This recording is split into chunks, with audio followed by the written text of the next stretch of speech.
Hi అండి, welcome to లేకాస్ recipes. ఈరోజు మనం పెరుగు వడల్ని ఎలా ప్రిపేర్ చేసుకోవాలనేది చూద్దామండి. దీన్ని కొన్ని ప్రాంతాలలో దహివడ అని కూడా అంటారు. చాలా బాగుంటుందండి, చాలా సాఫ్ట్గా ఉంటుంది. సమ్మర్లో ఇది చేసుకొని తినడం వల్ల ఆరోగ్యానికి బాగా చలవ చేస్తుంది. ఇప్పుడు ఇది ఎలాగ తయారు చేసుకోవాలో ఈ ప్రాసెస్ ఏంటో చూసేద్దాం. ముందుగా నేను ఒక గ్లాస్, చిన్న గ్లాస్తో ఒక గ్లాస్ మినపప్పుని ఓవర్ నైట్ అంతా నానబెట్టేసానండి. మనం ఎక్కువసేపు నానబెట్టుకుంటే మనకు వడలు అనేటివి చాలా బాగా వస్తాయి. పప్పులు అనేటివి పూర్తిగా 2 వక్కల్లాగా కనిపించేటట్టుగా నానబెట్టుకోవాలి. టైం లేని వాళ్ళు 4 అవర్స్ నానబెట్టుకుంటే సరిపోతుందండి. ఇప్పుడు ఇదంతా కూడా ఒక 2-3 సార్లు బాగా క్లీన్ చేసుకొని ఒక మిక్సీ జార్లో వేసేసుకోవాలి. ఇప్పుడు నేను చూపించే గ్లాస్తో ఒక గ్లాస్ వేసానండి. ఈ కప్పు కొలతతో మనకి 4 మెంబర్స్కి సరిపోయేంత పిండి తయారవుతుంది. ఇప్పుడు 1/2 టీ స్పూన్ సాల్ట్ వేసుకొని ఒక 2-3 టేబుల్ స్పూన్ల వాటర్ వేసుకొని ఇలా సాఫ్ట్గా కొంచెం ఫ్లఫీగా ఉండేలాగా గ్రైండ్ చేసుకోవాలి. ఎక్కువ వాటర్ వేస్తే లూజ్గా అయిపోతుంది. ఈ కన్సిస్టెన్సీలో మనం ఆపుకుంటూ పల్సెస్లో గ్రైండ్ చేసుకోవాలి. ఇలా గ్రైండ్ చేసుకున్న ఈ పిండిని ఒక బౌల్లోకి వేసేసుకోవాలి. పిండి చాలా ఫ్లఫీగా ఉండేలాగా గ్రైండ్ చేసుకోవాలి. ఇలా వేసుకొని మూత పెట్టుకొని ఒక 1/2 అవర్ అలాగా పక్కకు పెట్టుకోవాలి. ఇప్పుడు చిక్కటి మజ్జిగ తయారు చేసుకోవడం కోసం మనం ముందుగానే తోడు పెట్టుకున్న పెరుగును తీసుకొని ఇలా విస్కర్తో బాగా కలుపుకోవాలి. పెరుగులో ఉండలనేటివి లేకుండా ఇలా విస్కర్తో కలుపుకుంటే మనకి చాలా స్మూత్గా తయారవుతుంది.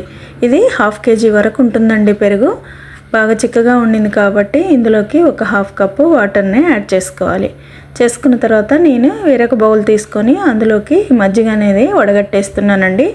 ఒకవేళ మేగడ అనేది ఇష్టం ఉన్న వాళ్ళైతే డైరెక్ట్గా వేసేసుకోవచ్చు. ఇప్పుడు ఇదంతా కూడా బాగా వడగట్టుకున్న తర్వాత ఇప్పుడు ఇందులోకి 1.5 కప్పు వాటర్ని యాడ్ చేసుకోవాలి. మరి బాగా చిక్కగా ఉంటే వడలు అనేటివి మజ్జిగని ఎక్కువగా పీల్చుకోవు. అప్పుడు సాఫ్ట్గా ఉండకుండా గట్టిగా ఉంటాయి అన్నమాట వడలు.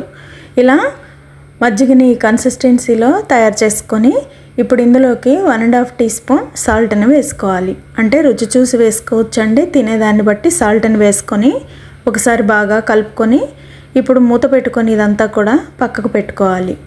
ఇది పక్కకు పెట్టుకున్న తర్వాత ఇప్పుడు పోపు కోసం ఒక చిన్న ప్యాన్ పెట్టుకొని అందులోకి 1.5 టేబుల్ స్పూన్ ఆయిల్ వేసుకోవాలి. వేసుకొని ఇప్పుడు 1/2 టీ స్పూన్ ఆవాలు, 1/2 టీ స్పూన్ జీలకర్ర, 2-3 చిటికెళ్ళ పసుపుని వేసుకోవాలి. వేసేసుకున్న తర్వాత ఒక టేబుల్ స్పూన్ అల్లం ముక్కల్ని వేసుకోవాలి. 1 ఇంచు అల్లం నుంచి కట్ చేసుకున్నవి వేసుకొని ఒక పచ్చిమిర్చిని కూడా సన్నగా తరిగి వేసుకొని ఒక 2 ఎండుమిర్చిని చిన్న ముక్కలుగా కట్ చేసి వేసుకున్న తర్వాత ఒక రెమ్మ కరివేపాకుని సన్నగా తరిగి వేసుకోవాలి.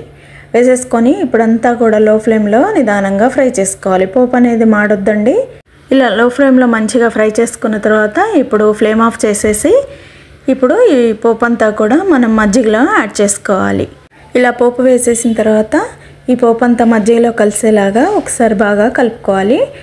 ఉప్పు, కారాలు అన్నీ ఒకసారి టేస్ట్ చెక్ చేసుకోవాలండి. చేసుకున్న తర్వాత ఇప్పుడు సన్నగా తరిగిన కొత్తిమీరని చేతి నిండుగా తీసుకొని అందులో వేసేసుకోవాలి. వేసుకొని మళ్ళీ ఒకసారి బాగా కలుపుకున్న తర్వాత ఇప్పుడు మూత పెట్టుకొని ఈ మజ్జిగని పక్కకు పెట్టుకోవాలి. పెట్టుకున్న తర్వాత మనం ముందుగా పిండి గ్రైండ్ చేసుకొని పెట్టుకున్నాం కదండి, ఇది లోపల మనకి ఫ్లఫీగా తయారవుతుంది. మనం ఎప్పుడైనా కూడా పిండిని గ్రైండ్ చేసుకొని ఒక 1/2 అవర్ 45 మినిట్స్ అలాగా పక్కకు పెడితే మనకి పిండి అనేది ఇంకా కొంచెం ఫ్లఫీగా తయారవుతుంది. ఇప్పుడు దీన్ని లైట్గా ఒకసారి బాగా కలుపుకున్న తర్వాత ఇందులోకి ఒక 2-3 చిటికెళ్ళ వంట సోడాని వేసుకోవాలి. అప్పుడైతే మనకి వడలు బాగా ఫ్లఫీగా వచ్చి మజ్జిగ అనేది బాగా పీల్చుకుంటాయి. ఇప్పుడు ఇదంతా కూడా బాగా కలుపుకొని ఇప్పుడు ఈ పిండిని ప్రిపేర్ చేసుకుని ముందుగానే స్టవ్ మీద ఆయిల్ పెట్టుకొని ఆయిల్ వేడి చేసుకొని ఇప్పుడు ఒక కర్చీఫ్ తీసుకొని తడుపుకొని అది అరచేతి మీద వేసేసి ఇలా కొంచెం కొంచెం పిండిని తీసుకుంటూ రౌండ్గా చేసుకొని అరచేతి మీద వేసేసి రంధ్రం పెట్టుకొని వడలాగా ప్రిపేర్ చేసుకోవాలి. ఇప్పుడు ఇలా తయారు చేసుకున్న వడని వేడివేడి ఆయిల్లో వేసేసుకోవాలి. ఇప్పుడు అలాగే అన్ని వడల్ని ప్రిపేర్ చేసుకోవాలి. మనం వడలు కూడా ఆయిల్లో ఫ్రీగా ఉండేలాగా వేసుకోవాలండి. మరి ఎక్కువ క్వాంటిటీలో వేసుకుంటే ఒకదానికొకటి అతుకుపోయినట్టుగా అయిపోయి మనకి వడల షేప్ అనేది కరెక్ట్గా రాదనమాట. ఇలా తక్కువ క్వాంటిటీలో వేసుకుంటే వడలు కూడా రౌండ్గా వస్తాయి. మంచిగా ఈజీగా మనం ఫ్రై చేసుకోవడానికి కంఫర్టబుల్గా ఉంటుంది. ఇప్పుడు ఈ వడలన్నీ కూడా మీడియం ఫ్లేమ్లో గోల్డెన్ బ్రౌన్ కలర్ వచ్చే వరకు ఫ్రై చేసుకొని ఆయిల్లోంచి తీసి వెంటనే మనం ముందుగా ప్రిపేర్ చేసుకున్న మజ్జిగలో వేసేసుకోవాలి. ఇలా తీయగానే వేడిగా మజ్జిగలో వడల్ని వేసేసుకుంటే మనకి మజ్జిగ అనేది చాలా బాగా పీల్చుకుంటాయి. ఇలానే మిగతా పిండిని కూడా వడల్లాగా వేసేసుకొని అన్నిటినీ కూడా రెండు వైపులా ఫ్లిప్ చేసుకుంటూ కలుపుకుంటూ మీడియం ఫ్లేమ్లో గోల్డెన్ బ్రౌన్ కలర్ వచ్చే వరకు ఫ్రై చేసుకోవాలి. ఇలా ఫ్రై చేసుకున్న ఈ వడల్ని కూడా తీసేసి అదే మజ్జిగలో వేసేసుకోవాలి. వడలు అనేటివి మంచిగా క్రిస్పీగా అయ్యే వరకు ఇలా గోల్డెన్ బ్రౌన్ కలర్ వచ్చే వరకు ఫ్రై చేసుకోవాలి. ఇలా ఫ్రై చేసుకున్న ఈ వడల్ని కూడా అదే మజ్జిగలో వేసేసుకోవాలి. ఇప్పుడు వడల్ని నీళ్ళల్లో వేసుకోవడం, వాటిని నానబెట్టడం, మళ్ళీ మజ్జిగలో వేయడం అవసరం లేదండి. డైరెక్ట్గా ఇలా వేసేసినా కూడా మనకి వడలు అనేవి చాలా బాగా నానిపోతాయి. ఇప్పుడు ఇలా వేసేసిన వడల్ని ఇలా గరిటతో ఒకసారి బాగా కలుపుకుంటూ లోపలికి ప్రెస్ చేసుకొని ఇప్పుడు దీన్ని మూత పెట్టుకొని ఒక 1-2 అవర్స్ పాటు మంచిగా నాననివ్వాలి.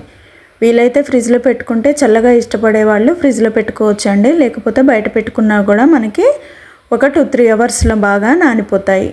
చూసారా ఎంత బాగా నానిపోయాయో? ఇలా పూర్తిగా మజ్జిగంతా కూడా పీల్చేసుకుంటాయి అన్నమాట. ఇప్పుడు ఇలా నానిపోయిన వడల్ని ఒకసారి అటు ఇటుగా కదుపుకొని కొంచెం ఒక 1/2 కప్పు 1/4 కప్పు అలాగా వాటర్ వేసేసి ఇలా గరిటె పెట్టకుండా కదుపుకుంటే మనకి పెరుగు వడ అనేది రెడీ అయిపోతుంది. ఇప్పుడు వీటిని వేరొక బౌల్లోకి వేసుకొని బూందీతో సర్వ్ చేసుకుంటే ఎంతో టేస్టీ అయిన పెరుగు వడ రెడీ అయిపోతుందండి. ఈ ప్రాసెస్లో ఒక్కసారి ట్రై చేయండి, చాలా బాగుంటాయి. వడలు అయితే చాలా సాఫ్ట్గా నానిపోయి మనం తింటుంటే నోట్లో వేసుకుంటే కరిగిపోయేలాగా ఉంటాయండి. ఒక్కసారి ట్రై చేయండి. నచ్చితే లైక్ చేసి ఫ్రెండ్స్కి ఫ్యామిలీ మెంబర్స్కి షేర్ చేసి లేకాస్ రెసిపీస్ ఛానల్ని తప్పకుండా సబ్స్క్రైబ్ చేసుకోండి. Thank you.